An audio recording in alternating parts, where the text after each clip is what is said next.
नमस्कार, कशा आहात सगळ्याजणी? चला तर मग आज कुठली रेसिपी आहे ती बघूया. रेसिपीला सुरुवात करूया. आज मी घोळच्या भाजीचे धपाटे बनवणार आहे. भाकरी पण अप्रतिम बनते, चवीला तर खूप छान लागते. तर मी आज भाकरीने मी धपाटे बनवणार आहे. तर हे भाजी रानामध्ये असते, रानावर पसरलेली असते. त्यामुळे चिकल माती, मुंगी, किडा हे सगळे जंतू, कीटकनाशक असतेच त्याला. त्यामुळं स्वच्छ निवडण्याचे म्हणलं तर त्याला मुळ्या असतात ना, त्या मुळ्या काढून टाकायच्या, निवडून घ्यायची आणि भाजी घ्यायची आणि स्वच्छ पाण्याने धुवून घ्यायचं आणि तव्यावरती थोडंसं असं भाजून घ्यायची.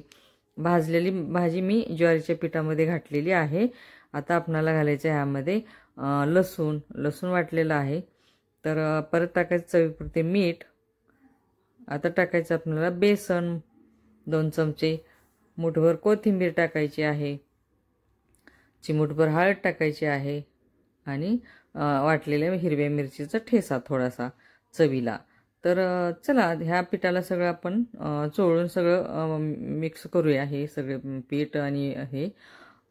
तर आता टाकायचं थोडं थोडं पाणी टाकून आपल्याला हे मळून घ्यायचं आहे पीठ. कारण जास्त पाणी टाकलं ना पातळ होईल, त्यामुळे थोडं थोडं टाकून पिठाचा गोळा करून घ्यायचा आहे. आणि हे आहे बटर पेपरवरच मी थापणार आहे. तर बघू शकता, छोटे छोटे मी अशी मस्त धपाटे करणार आहे. धपाटे म्हणा, थालीपीठ म्हणा, चालेल काही.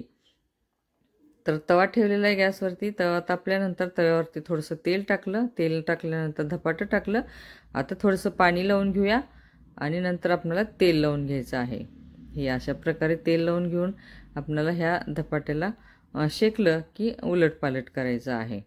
झालेलं आहे, शेकलेलं आहे. तर आता पलटी मारून घेऊया.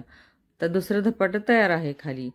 तर हे झालेलं आहे. तर ह्याला वेस्ट पाडून घ्यायचे आहेत सगळीकडून. आणि हे पहिलं धपाटं आता भाजत आलेलं आहे. थोडंसं वरतून आणखीन तेल लावा आणि एकदम मस्त कुरकुरीत, खमंग आणि खुसखुशीत धपाटे होतं. हे घोळच्या भाजीचे धपाटे कसे वाटले काय नाही ते मला कमेंटमध्ये सांगा. शेअर करा, सबस्क्राईब करायला विसरू नका. तर प्लेटमध्ये आपण हे धपाटे काढून घेऊया.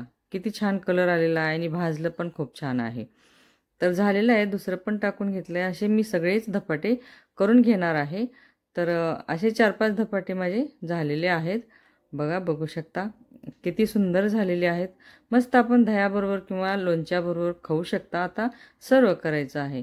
हे बघा, अशा प्रकारे दही आणि लोणचं आणि धपाटे, घोळच्या भाजीचे धपाटे.